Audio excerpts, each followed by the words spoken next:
निर्विकल्पो निराकार रूपो विभुत्वा च सर्वत्र सर्वेन्द्रियाणां न चासंगतो नैव मुक्तिर्न मेयश्चिदानन्दरूपः शिवोऽहं शिवोऽहम्।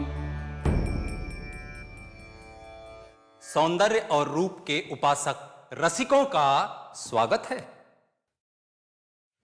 कुरूप को कभी आईना रखते हुए देखा है? चेहरे पर झुर्रियां देख मन विचलित क्यों हो जाता है?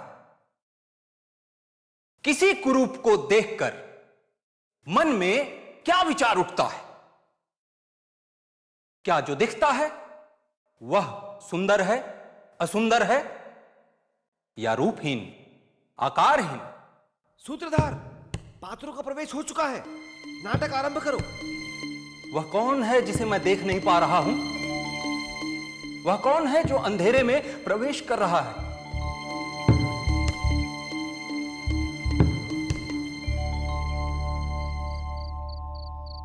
क्या बात है अष्टावक्र? मेरे पिता कौन है मां? क्यों यही सवाल तू बार बार मुझसे पूछता है? मेरे पिता कहाँ है मां? ऋषि उद्दालक ही तेरे पिता हैं। मां, ऋषि उद्दालक मेरे पिता समान है, मेरे पिता नहीं। वर्षों से यही सवाल अष्टावक्र को परेशान कर रहा था। कारण था, उद्दालक को अपना पिता समझने वाला सुजाता का पुत्र एक दिन ऋषि उद्दालक की गोद में बैठा खेल रहा था। अचानक ऋषि उद्दालक का पुत्र श्वेतकेतु वहां आया और छोटे अष्टावक्र को अपने पिता की गोद में बैठा देखकर उसका हाथ पकड़कर उसे उद्दालक की गोद से उठाकर कहा, अपने पिता की गोद में मैं बैठूंगा, जा तू अपने पिता की गोद में बैठ, जा तू अपने पिता की गोद में बैठ। तो क्या मेरा पिता कोई और है? अष्टावक्र के मन में व्यथित कर देने वाला यह सवाल उठा। उसी समय रोता हुआ अष्टावक्र अपनी मां के पास पहुंचा और सवाल किया, मां, मेरा पिता कौन है? मां चुप रही। तब से आज तक मां चुप रही। मां, क्या तू अब भी मुझे इतना छोटा समझती है कि मैं नाना और पिता का भेद न समझूं? जब जब मैंने तुमसे यह सवाल किया तब तब तुमने मुझे टाल दिया। दिवस, माह, वर्ष, वर्षानुवर्ष बस एक ही उत्तर की प्रतीक्षा, कौन है मेरा पिता? ये सवाल तू अपने नाना से भी कर सकता था। माँ, तेरे और मेरे बीच सिर्फ मेरे पिता हैं, फिर यह सवाल मैं किसी और से क्यों करूं? माँ, मैंने अपने शरीर के साथ साथ अपने मन को भी कड़ा कर लिया है। कह दे सच, मैं कोई भी आघात सहने को तैयार हूं। अष्टावक्र, माँ, मैंने तय कर लिया है, जो आज मुझे उत्तर ना मिला तो मैं सारे ग्राम से पूछूंगा।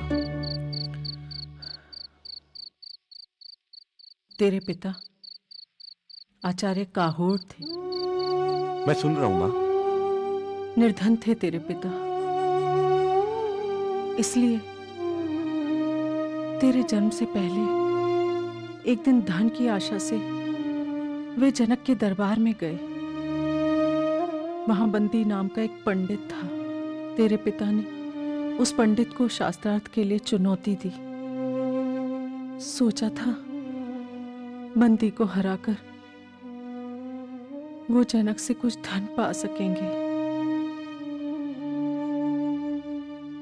पर ज्ञान के अभिमान में उस अभिमानी ने तेरे पिता के सामने एक शर्त रखी कि जो इस शास्त्रार्थ में हारेगा वह जल में डूब मरेगा। भूख दरिद्रता क्या नहीं करवाती। तेरे पिता ने शर्त मान ली। तेरे पिता हार गए। शर्त के मुताबिक उन्होंने जल समाधि ले ली।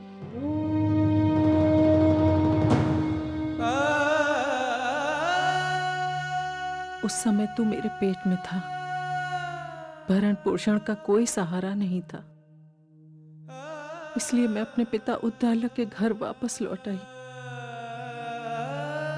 और तब से आज तक यहीं हूं।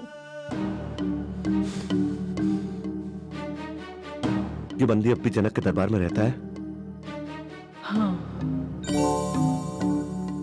तुझे उसके बारे में जानने की क्या जरूरत है? जरूरत है माँ।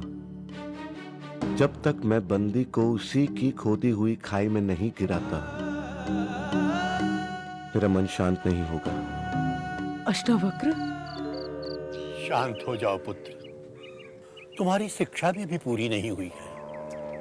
तुम्हारी उम्र और शरीर को देख तुम्हें कोई जनक के दरबार में घुसने भी नहीं देगा। बंदी को चुनौती देना तो बहुत दूर की बात है।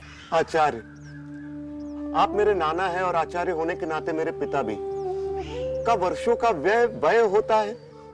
क्या उम्र बढ़ने से ज्ञान बढ़ता है? आचार्य, यदि मैं बंदी से पराजित हुआ तो पिता का ऋण उतार पाऊंगा, और यदि विजयी हुआ तो पिता की कीर्ति बढ़ाऊंगा। ये पुरुषार्थ मुझे कर लेने दीजिए आचार्य। मुझे आपकी दी हुई शिक्षा में विश्वास है। मुझे आज्ञा दीजिए आचार्य। जाओ, विजयी हो, पर साथ में अपने मामा श्वेतकेतु को भी ले जाओ।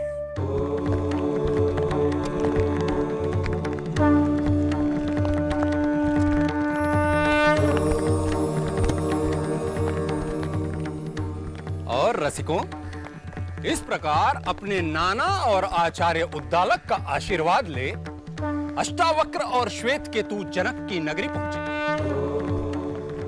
नगर में चारों ओर ब्राह्मणों, याचकों, चारणों और नटों की भीड़ उमड़ी थी। नगर वेद मंत्रों से गूंज रहा था। महाराज जनक ने वाजपेयी यज्ञ का आयोजन जो किया था, बंदी को ढूंढते हुए, भीड़ से बचते हुए दोनों यज्ञ भूमि के द्वार पर पहुंचे। द्वार पर द्वारपाल ने उन्हें रोका। हे ब्राह्मण पुत्रों, तुम लोग बिना अनुमति के भीतर कैसे जा रहे हो? द्वारपाल, हम आचार्य बंदी को ढूंढ रहे हैं। मैं उन्हें शास्त्रार्थ के लिए चुनौती देने आया हूं। ब्राह्मण पुत्रों, तुम दोनों अभी बालक हो। आचार्य बंदी को चुनौती देने के बजाय किसी आचार्य के आश्रम में जाकर शिक्षा ग्रहण करो। हे द्वारपाल, आग की एक छोटी सी चिंगारी भी पूरे जंगल को जलाकर खाक कर सकती है।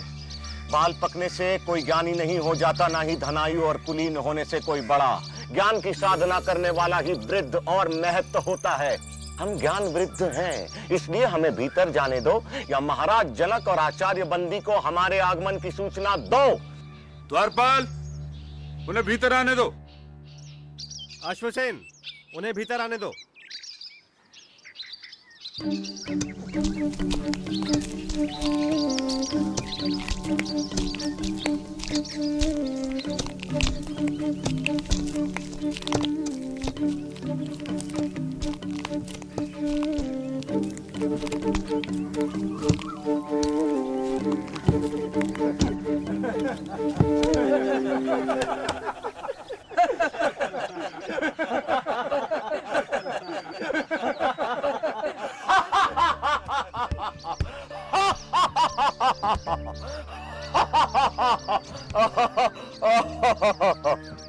ब्राह्मण देवता, आप सभा को देखकर इस तरह क्यों हंस रहे हैं? महाराज, मैं तो ये सोचकर यहाँ आया था कि जनक की सभा में आकर इन विद्वानों के बीच मैं आचार्य बंदी को शास्त्रार्थ के लिए चुनौती दूंगा, लेकिन यहाँ आकर मुझे लगा कि ये तो मूर्खों की सभा है। राजन, मैंने अपने हंसने का कारण तो बता दिया। अब आप अपने मूर्ख विद्वानों से पूछे कि वे किस पर हंसे। मुझ पर या उस कुम्हार पर जिसने मुझे बनाया? पूछो किस पर हंसे ये सब।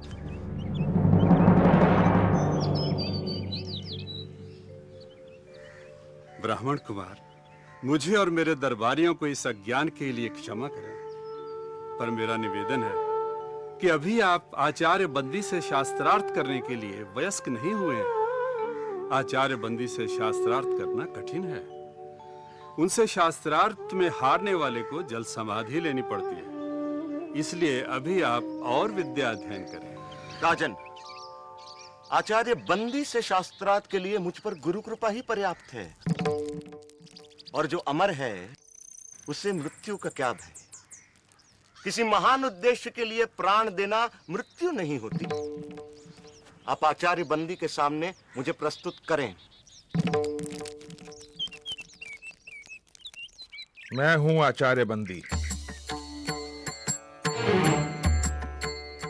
मैं तुमसे शास्त्रार्थ करने के लिए तैयार हूं, पर क्या तुम्हें मेरी शर्त स्वीकार है? एक ही बात बार बार कहे आप हमें भयभीत करने की नाकाम कोशिश क्यों कर रहे हैं? चाहो तो तुम दोनों एक साथ मेरे साथ शास्त्रार्थ कर सकते हो। मैं एक हूं और एक ही आपसे शास्त्रार्थ करूंगा।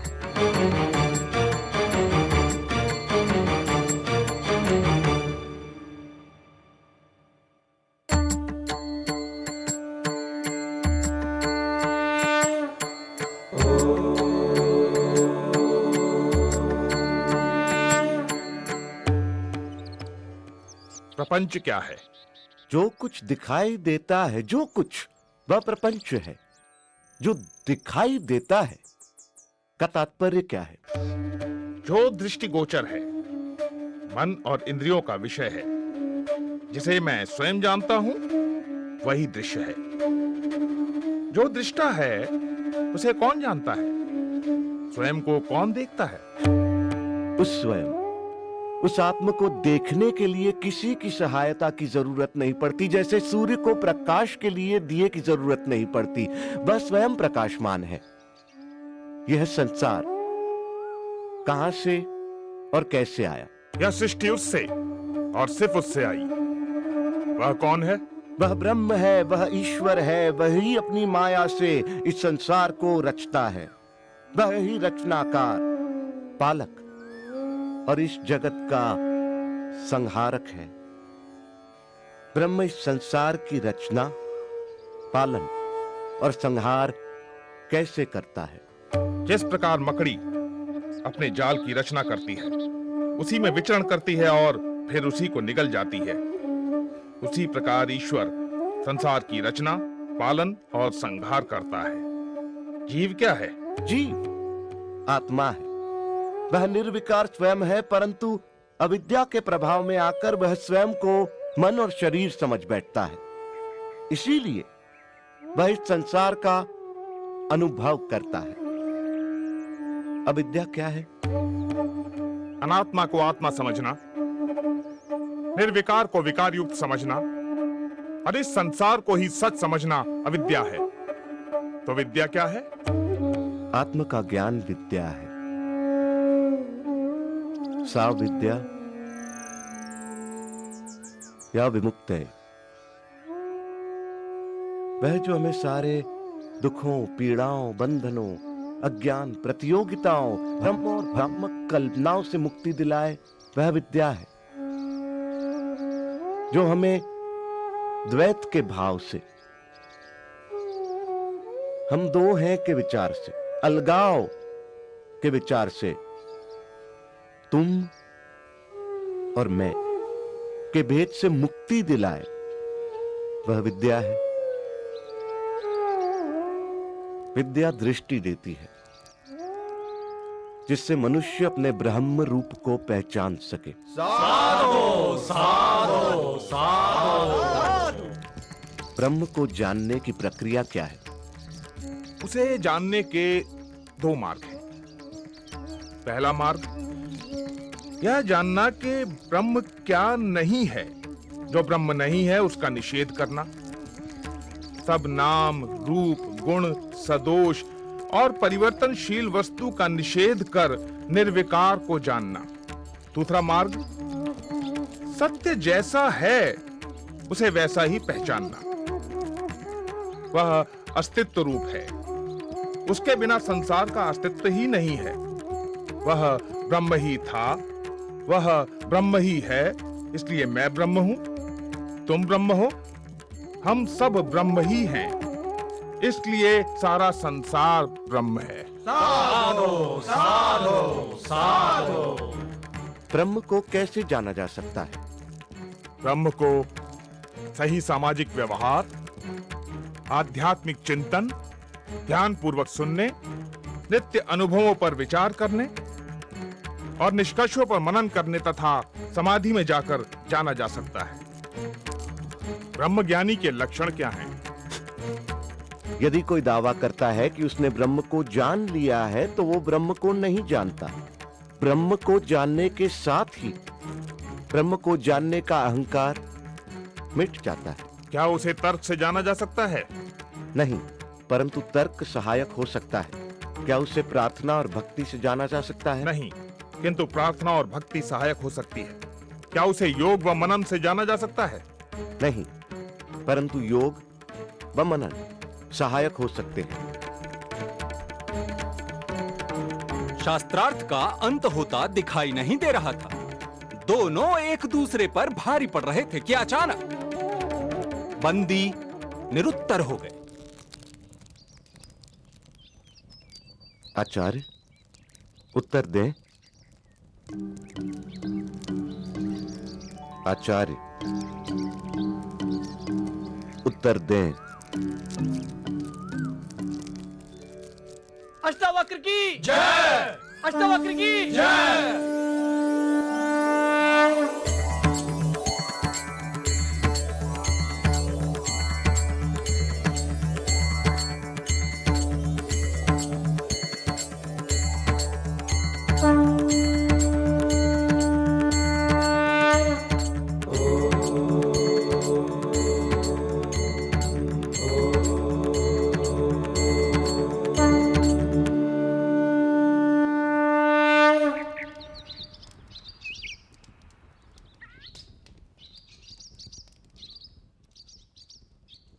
मैं अपनी पराजय स्वीकार करता हूं।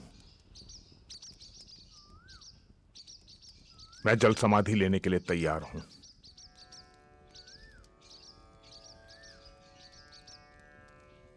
मैं आपको जल समाधि देने नहीं आया हूं आचार्य बंदी। याद होगा आप सबको कि आचार्य बंदी के अभिमान के कारण और इस प्रथा के कारण कितने निर्दोष विद्वानों की जान गई। आचार्य बंदी, याद करें आचार्य काहोड को। मैं उसी आचार्य काहोड का पुत्र हूं।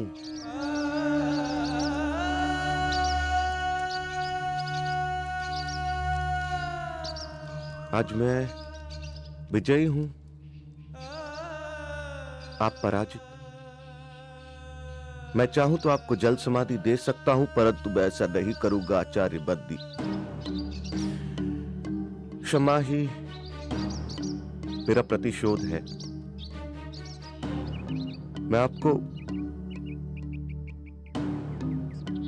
क्षमा करता हूं आचार्य बंदी।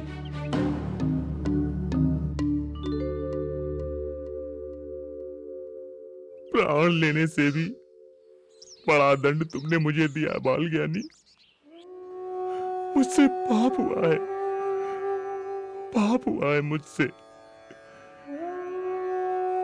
पाप। पश्चाताप की आग से बड़ी कोई आग नहीं आचार्य बंदी। हर दिन इस आग में जला पवित्र हो, यही आपका प्रायश्चित होगा। शास्त्र को शस्त्र न बनाओ।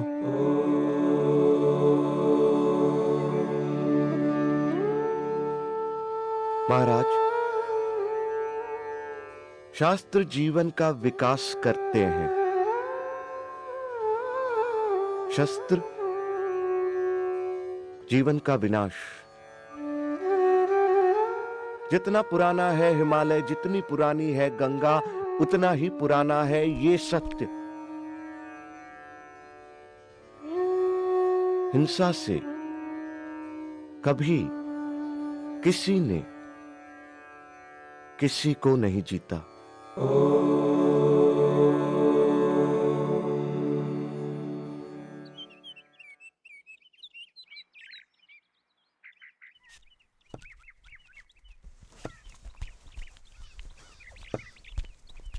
अहं निर्विकल्पो निराकार रूपो विभुत्वा च सर्वत्र सर्वेन्द्रियाणां न चासङ्गतो नैव मुक्तिर्न मेयश्चिदानन्दरूपः शिवोऽहं शिवोऽहम्। और उस दिन के बाद महाराज जनक ने जीवन लेने की यह प्रथा बंद कर दी। विवेक जीता, अहंकार हारा। अष्टावक्र ने सच कहा था, जितने पुराने पर्वत, जितनी पुरानी नदियां, उतना ही पुराना सच कि हिंसा से कभी किसी ने किसी को नहीं जीता। उपनिषदों की यात्रा का प्रस्थान बिंदु है वेद। वेद धर्म का मूल है। क्या है वेद? चलिए वेदों की यात्रा पर शाहजहां और मुमताज महल के सबसे बड़े बेटे दारा शिकोह के साथ अगले प्रकरण में। अगर ऊपर वाले ने वक्त दिया तो वेद जरूर पढ़ना। यस्य प्रसादात् भवमङ्गलार्था प्रसूत गंगा